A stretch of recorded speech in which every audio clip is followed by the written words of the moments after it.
Before this video starts, if you enjoy this video, there are many more like it already on the channel, with many more like it to come in the future, so subscribe. I'm trying to hit 100,000 subscribers by the end of the year, so I would really appreciate it. I upload 6 days a week on this channel, so if you're looking for some consistent basketball talk, this is the place for it. Also, drop a like on this video. It only takes 1 second and it makes a massive difference. So the Denver Nuggets put out an interesting starting lineup for the start of the scrimmages in the bubble in Orlando, where they had Nikola Jokic at the point, Jeremy Grant at the 2, Bol at small forward, Paul Millsap at power forward, and Mason Plumlee at center. That is a 7-foot point guard, a 6'9" shooting guard with a 7'3" wingspan, a 7'2" small forward with a 7'9" wingspan, a 6'8" power forward, and a 6'11" center. That's an average height of around 6'10" in that starting lineup, which is wild. And back at the trade deadline that was somehow 5 months ago, the Rockets made a ballsy move themselves by trading Clint Capella, their starting center, for Robert Covington, moving a 14 rebound and 2 block per game big man for a 6'9" forward with the plan to start a 6'5" PJ Tucker at center, giving them a starting lineup of a 6'3" point guard, 6'5" two guard, 6'6" small forward, 6'9" power forward, and 6'5" center, making the average height of that starting lineup 6'5", which is also wild. With how much the game has changed over the last few years, teams have been more open and more prone to trying to experiment to find what the next step in the evolution of basketball is. And while I did kind of explore the topic of whether the league would go big or small in the future in my video on whether or not positions mattered in the modern NBA,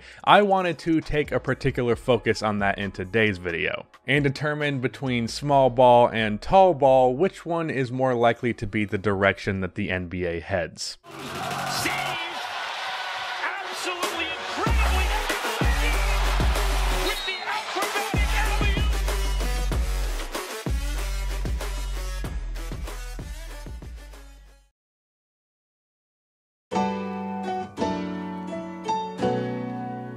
Now, I should say something from the jump that the lineup that the Denver Nuggets went with was not something that we're probably ever going to see again, at least in the way that it was set up. This video is really more about height and where that's going in the NBA, and I don't expect this starting lineup to be something that we see in any big important games, as fun as it was. We were seeing scrimmage games, and I virtually guarantee you that this is not the starting lineup that the Nuggets are going with in the meaningful games, and actually, they're playing right now as I'm recording this, and that's not the lineup they went with, to no surprise. But that doesn't mean we won't see them or even another team go with tall ball. The problem with this Nuggets lineup is it features 2 slow big men, 1 non-shooter, and 2 just passable shooters. But if we adjust this lineup, let's keep Grant at the 2, put MPJ at the 3, Bol at 4, and Jokic at center, with Jamal Murray at point guard, that's more realistic. Of course, Jokic at point guard is fun, but this is not my team. He would get killed on defense, and even with how poor of a three-point shooter he's been over the past few years, or I should say more up and down as a three-point shooter, I don't even know that he could play that position on offense. That starting lineup has an average height of 6'8.5", which is 2.5 inches taller than the league average at the moment, which has actually gone down lately, which we'll talk about in a second. And that's not even mentioning the length. Grant has a 6'2" wingspan, MPJ has a 7-foot wingspan, which explains why he's so capable of making the reaches that he does in his vaccine and COVID conspiracies. Bol has a 7'9" wingspan, Jokic's is 7'3". That's a lot of length, which is helpful on both ends of the court. And the thing about all of this is, what is the disadvantage of this starting lineup? Like, taking the assumption that MPJ and Bol both are pretty damn good players, where is the loss here? Taking the assumption that both are good three-point shooters, pretty good off of the ball, MPJ's like an 18-point per game, Bol's like a 14-point per game guy. MPJ is a respectable defensive player, Bol is a pretty good one, even with him being a little slow on his feet and not great on switches. Taking that assumption, what's the negative? Like, yes, I said Bol might be a little slow on his feet, but his nearly 8-foot wingspan should at least somewhat make up for that. Everyone on the court can shoot. They are solid defensively. I think that's plenty of shot creation and offense. I just don't see a weakness here. But now let's flip it over to the Rockets. I, along with many others, questioned if the Rockets could win anything of any level of meaning without a real starting center, but as it turns out, and I'm sure this will shock most of you, Daryl Morey and Mike D'Antoni know more about basketball than I do.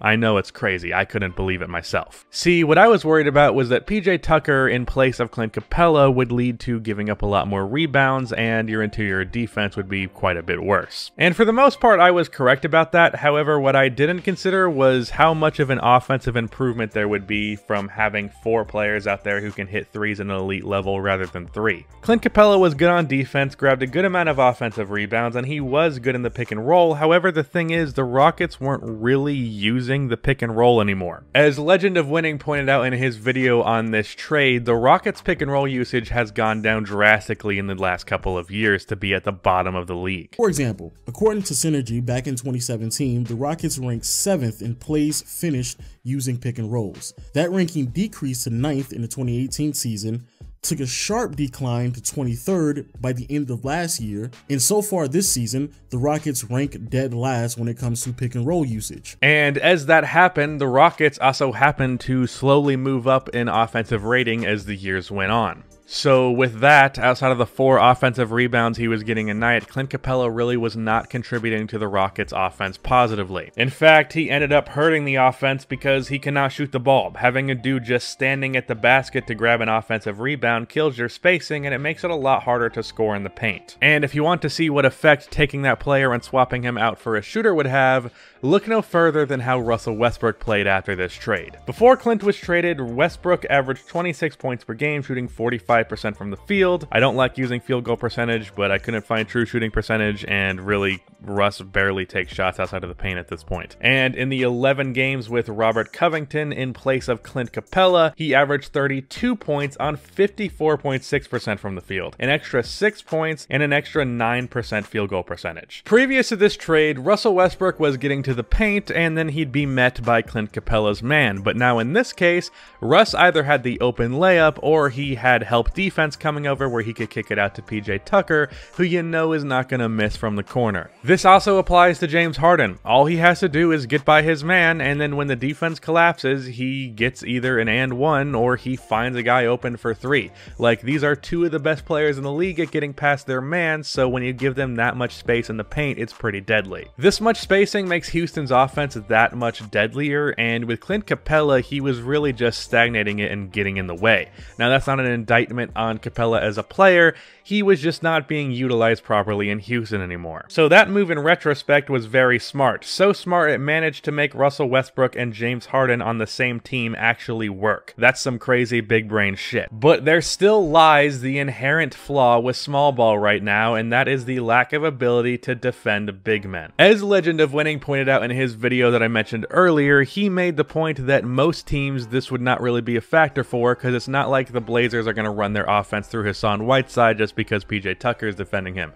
And that is accurate, but in a conference with Anthony Davis and Nikola Jokic, it can still be a big factor, especially in the playoffs. However, the improved offense can make up for some of the points they give up on defense that they wouldn't have originally, and even with that, while they have suffered with their interior defense, their perimeter defense has gotten quite a bit better with the addition of Robert Covington, which matters as well. It's like that question for the Battle of LA where it's like, who on the Clippers is going to stop Anthony Davis? Well, who on the Lakers is going to stop Kawhi and Paul George? In the case of the Clippers, removing Clint and putting in Rocco makes the Rockets a better matchup because they have another guy to put on one of those dudes. And while yes, versus the Lakers, they drop a lot in their matchup against Davis, Robert Covington is a much better matchup against LeBron than PJ Tucker or Eric Gordon. So that weakness is not nearly as bad as people make it out to be. However, it is still a weakness, and I wasn't really finding one of those for tall ball. With tall ball, if you have the personnel for it, it can work pretty damn well with very little flaws.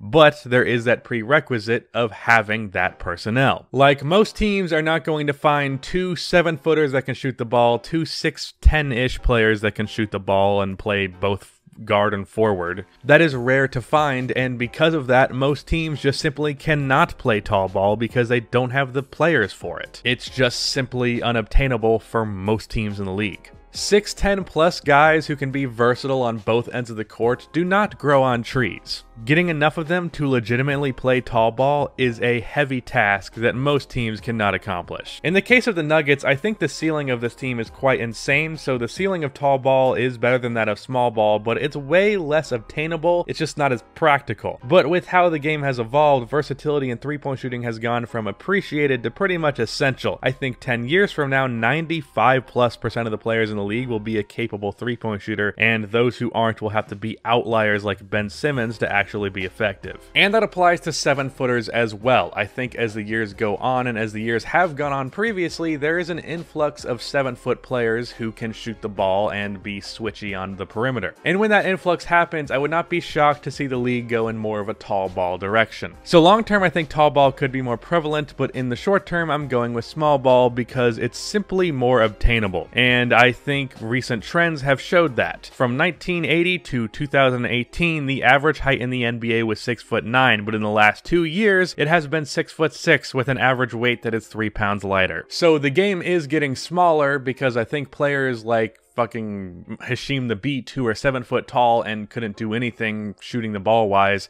are not really getting drafted anymore just because they're not perceived as valuable like they used to be.